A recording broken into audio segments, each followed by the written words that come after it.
It was just another frozen morning near the army camp, until the dogs stopped and wouldn't move. What they pulled from under the ice left every soldier staring in silence. Here's the full story, but real quick. Drop your favorite K9's name in the comments and make sure you've hit subscribe. The wind moved sharp and clean across Pine Watch, a winterlock training post just north of Whitefish, Montana. The forest surrounding the small rural base had gone quiet in January, the trees bare, the lake frozen stiff under layers of untouched ice. The area wasn't known for activity. Most of the outposts here were temporary, used for cold weather drills, terrain movement training, and isolation preparedness. Supply drops were routine, visitors were rare, which made that morning feel like any other. Until Chief Handler Miles Denton noticed Ridge, his 5-year-old Belgian Malinois, do something he had never seen him do before. He stopped walking, mid-stride, and refused to take another step. Ridge was not a rookie. He had been assigned to Denton for 3 years, trained on explosives, cadaver detection, missing persons, and survival tracking. A dog like Ridge didn't freeze up for no reason. Miles turned, pulling lightly on the lead, but Ridge didn't move. His paw was halfway raised, ears forward, eyes locked on a narrow strip of the frozen lake shoreline just 30 feet away. No growl, no bark, just a stillness so sharp it pierced through the cold. Then Ridge looked up at Miles and sat. It was supposed to be a simple outer perimeter check. The snow had fallen clean the night before. Miles and Ridge were walking the trail between the mess shack and the south fence, just a routine path. But Ridge never sat without signaling something first. Miles had learned this the hard way twice before. Ridge had sat silently in front of an old hiking pack in Idaho. That pack held a buried cache of illegal traps. Another time, he had done it in front of a storm drain where a missing girl's shoe was found 2 days later.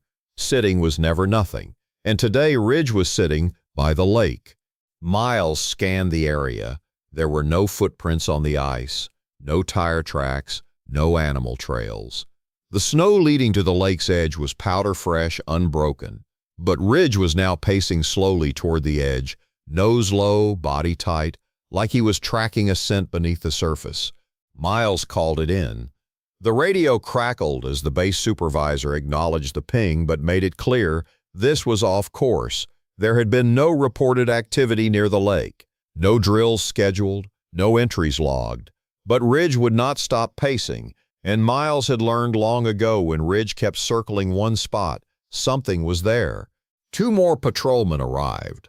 A local cold recovery expert was called from a nearby search and rescue volunteer unit. By the time the sun hit peak, Ridge was now standing at the edge of the lake. Front paws on the thin crust of surface snow near the shore. He barked once, then began to dig. Snow scattered behind him in quick, sharp bursts. He cleared to the thin, clear ice below. That's when the cracks began to show, jagged lines beneath the surface. Hairline fractures. Something had recently disturbed the ice, then sealed again. Miles and the cold recovery tech returned with portable drilling gear. They carefully cut a square into the lake's edge using sonar-guided positioning. 6 feet down, the radar pinged a soft return. Not ice, not stone, fabric, and a shape. Not large, not animal-shaped. The ice cracked deeper.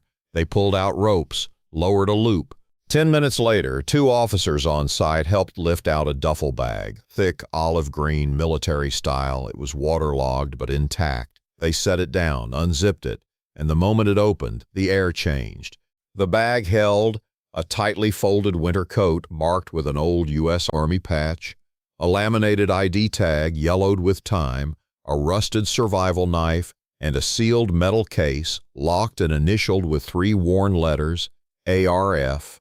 Inside the case were maps, hand-drawn maps, all centered around Pine Watch Base and its outer trails. But the base had only been established 4 years ago.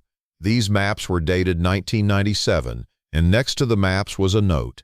Folded in plastic, the paper was fragile but readable. Written in capital letters, FAD pickup, unit split, left at South Shore. Do not follow trail. It was unsigned. The GPS data on the maps pointed to regions near the frozen lake, sections no longer used by the base, with old access paths that had since been blocked off.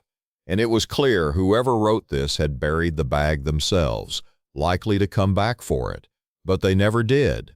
The coat's faded name tag read, H. Caldwell. A check through the base's historical logbooks returned something unexpected. Henry Caldwell had been listed as a missing soldier during a cold-weather training mission in 1997, back when Pine Watch was just a remote supply zone used for Arctic survival prep. His name had never been cleared. His body was never recovered, until Ridge stopped cold. 30 feet from the spot Caldwell had last been seen alive. A forensic team was brought in. Divers returned 2 days later to widen the grid around the lake shore. They recovered bone fragments, fabric, and a second badge, one from a private contractor, not Army-issued. There had been 2 people left behind.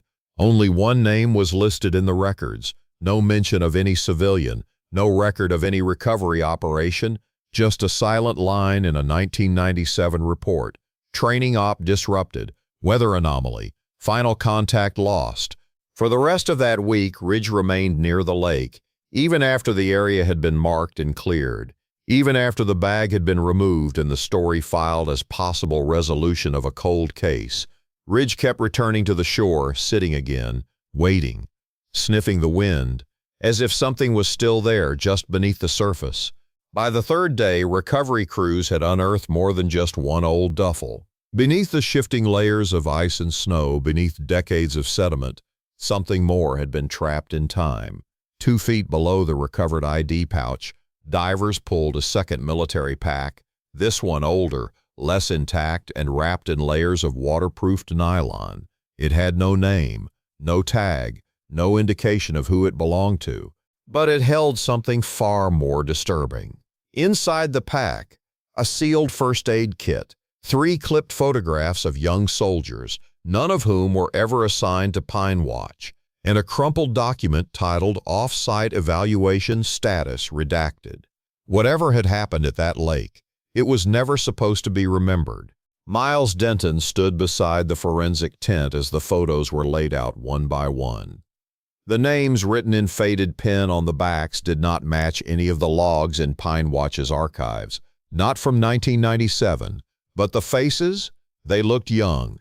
One of them wore a patch from Red Pine's surveillance unit, an obscure training team that was only rumored to exist during late Cold War transition years, designed for remote operations, harsh environments, and zero-footprint survival exercises. Units like these often operated off-record. Teams went in, few came back. If one ever failed, no one would come looking, until Ridge froze beside the lake. Back in 1997, Pine Watch had recorded a freak whiteout, an ice storm that lasted nearly 16 hours. Temperatures dropped below -40.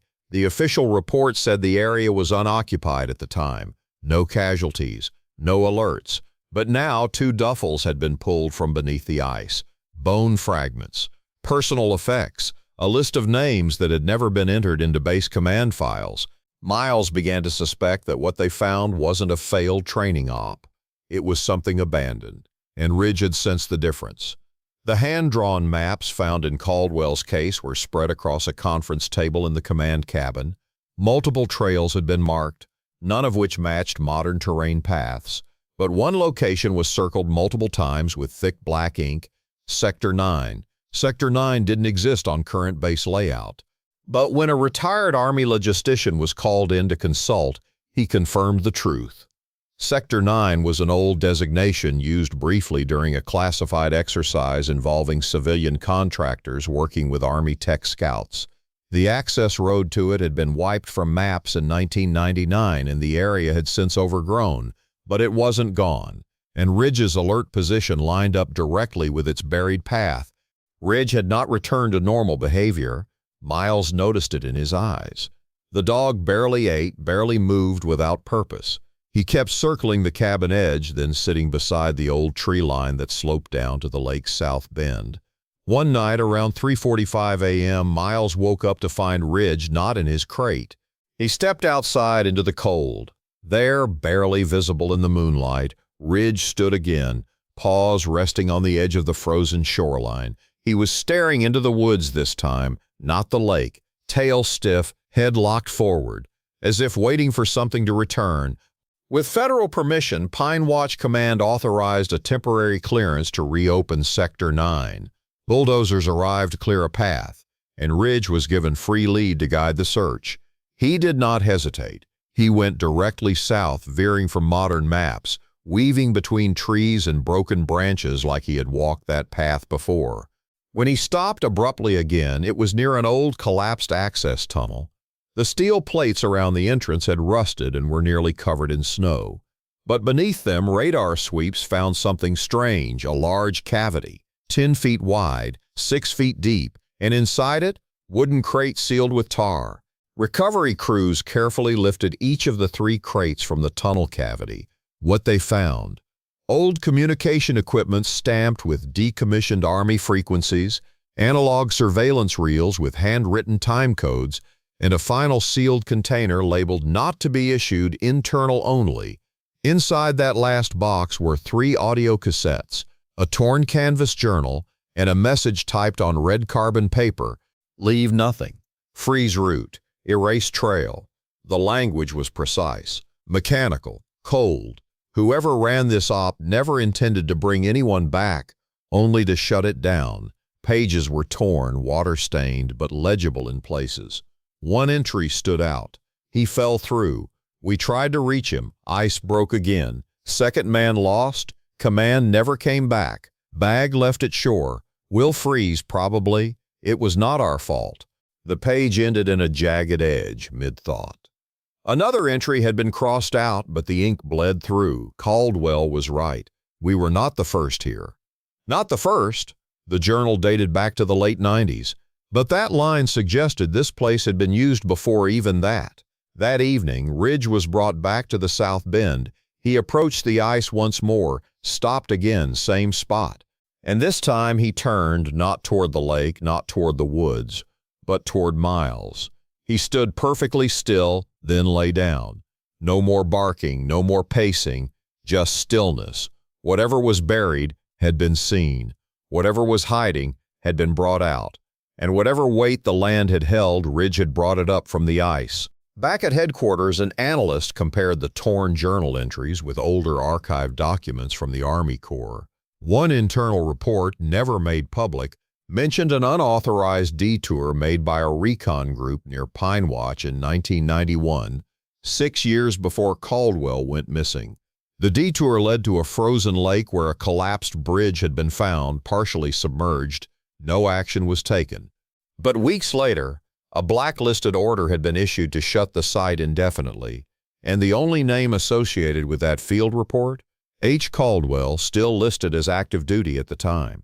Meaning Caldwell knew what was hidden, and when his own team got too close, he left clues behind in case anyone ever came looking. Miles sat quietly that night near the base's outer fence. Ridge curled beside him. The cold burned against his jacket. The moon lit the snow in dull silver.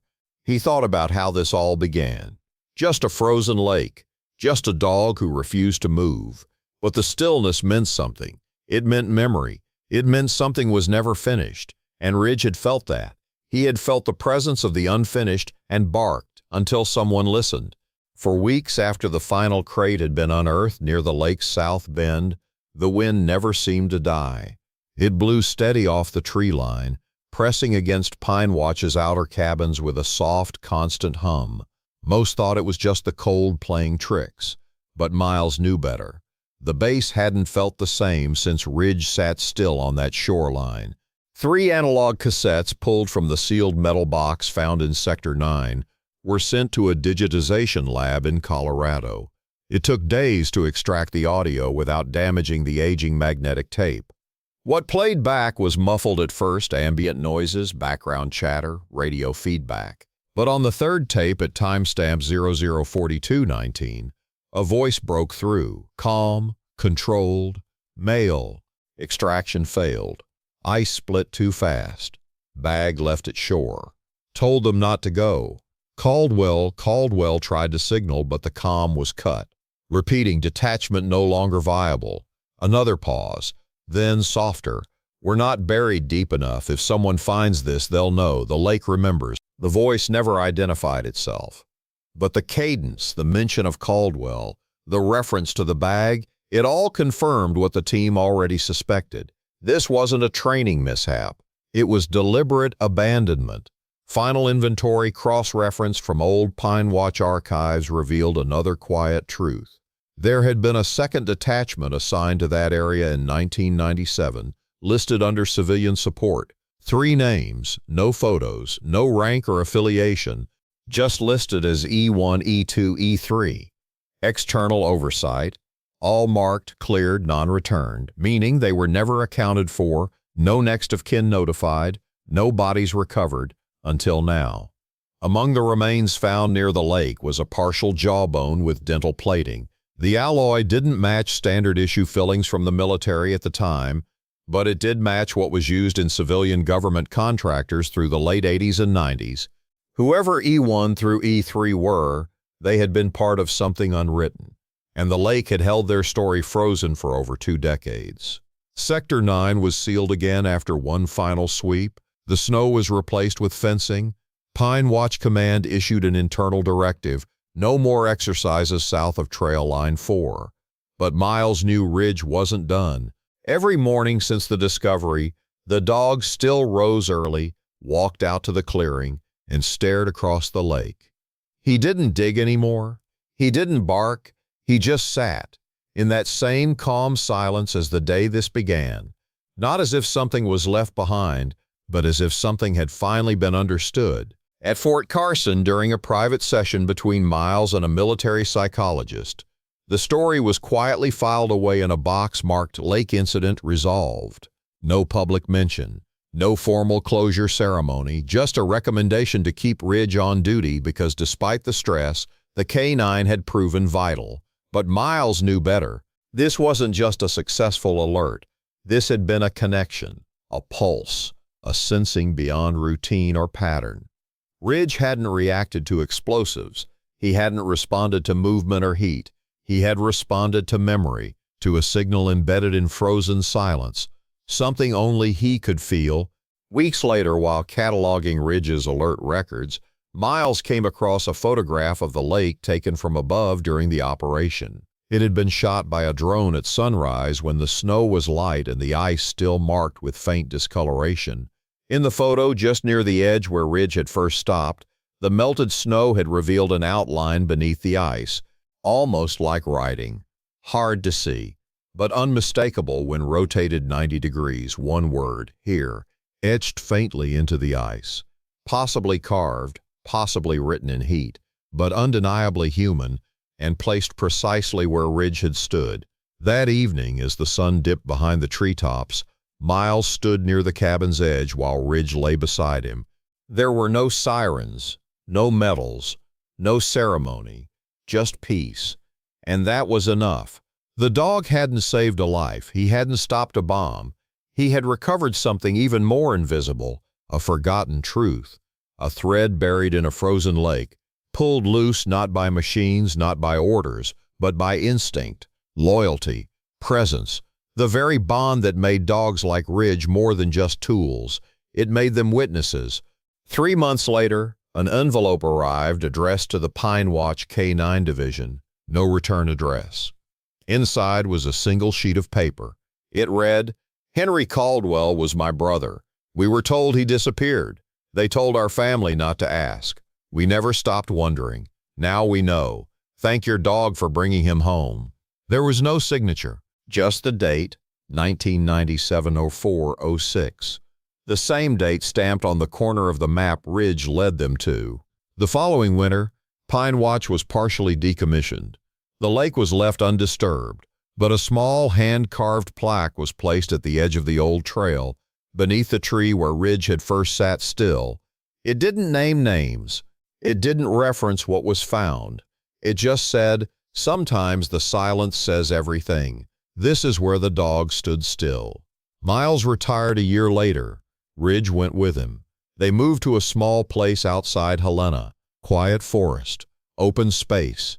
Ridge grew older, slower, But some mornings, just after sunrise, he would still sit at the edge of the woods, staring off as if he could see across the snow again. Miles would watch and say nothing, because some stories don't need words. They need a pause, a stillness, a moment to remind us that sometimes a single step not taken can open the path to everything that had been buried. Some footsteps leave a trail. This one nearly vanished in the snow. If this gave you chills, imagine what almost went unseen. Hit like, tap subscribe, and stick around, because the next story might hit even harder.